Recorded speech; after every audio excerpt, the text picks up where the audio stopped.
Friends regulation. And that ended up working really, really well. And three, I want to talk about how can we protect the player with high barriers. In this case, we are talking about mutual consents.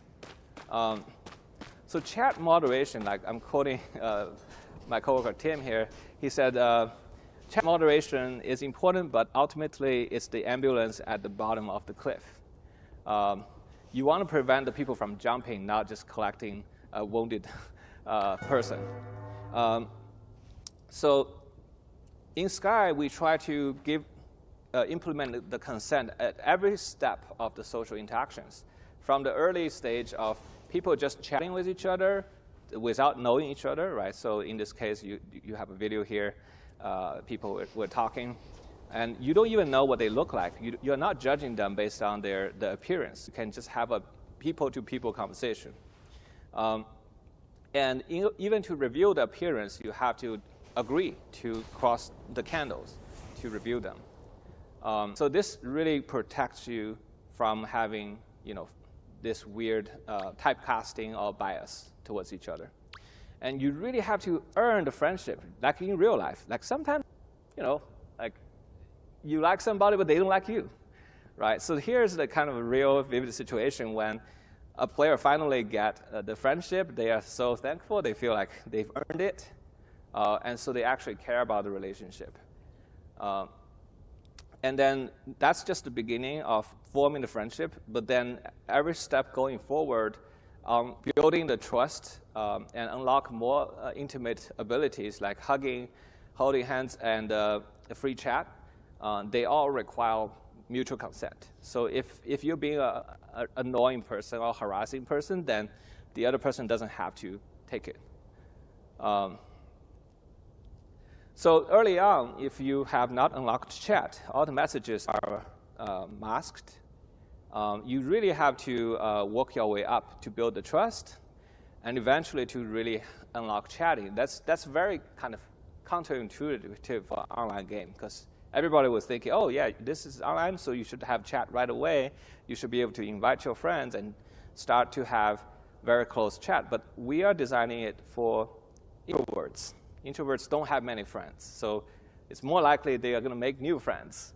And so we have to kind of build it a very safe environment so you can slowly dial up, whether you want to hear someone else talking or not.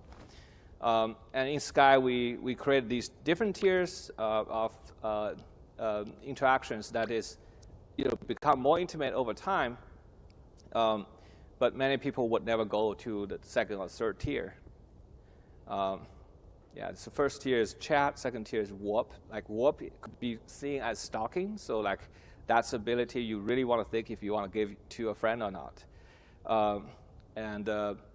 Then there's like a little bit like play fight, that things can be interpreted as aggressive, but will be totally acceptable for close friends. Will all come in a much higher trust level. So the higher the entry barrier is, the nicer the people behave socially when they finally enter it. I don't know why, that's just humanity, I think. All right, the third lesson is once you build a relationship, you want to protect the authenticity of the relationship. Gamification on relationship tend to erode trust and turn relationship into toxic behaviors. Number one is you don't want to mix relationship with rewards. It's like friends with benefits or with profits. That's usually don't go well. And internally, we are talking about designers. Like the players should be motivated to spend time with one another because it feels good, not because they have to or because they have something to unlock. In the early days, we were trying all kinds of mechanics. We're trying to nudging the player to become friends with each other. What happened is in the rainforest, we have the rain that's harmful for your health. And so we have umbrellas. We designed a puzzle where if two friends come, they can pray at the shrine. They will get the umbrella for both players. We thought that's such a great idea because it would encourage friends to visit together.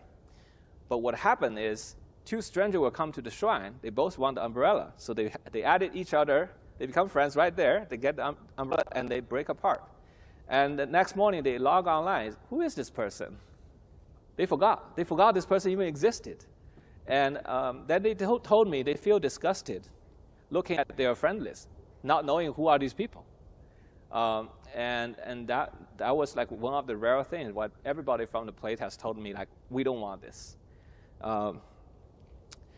And you know, the gifts should stay as a pure gift. This is another thing we made a mistake. So in the early days, we want to encourage the gifting. We want to show player how to say, like you can potentially earn hearts by befriending someone else. So heart gift was a byproduct, or like it's like a bonus. If you level up your relationship, you get more hearts. But people love heart as a resources, so they want to farm hearts. So we start to see the heart bagger epidemic. So anywhere, it's like, you know, go to any of the train stations or the airport. Outside, there will be people waiting for you. Hey, you want to be friends? I'm really cute. Let's be friends. And you will just be hustled by these cute little chibi characters, because usually they get more interest, and they just want to level up relationship to riff the heart out of you. And that was getting so bad, like everywhere people is trying to be cute and attractive, but once they get the heart, they disappear. So we have to like remove it, right? A gift has to be a pure gift. There's no additional benefits there. And the second thing is, don't tutorialize your relationship with free gifts. You know, like many games, online games, like to tutorial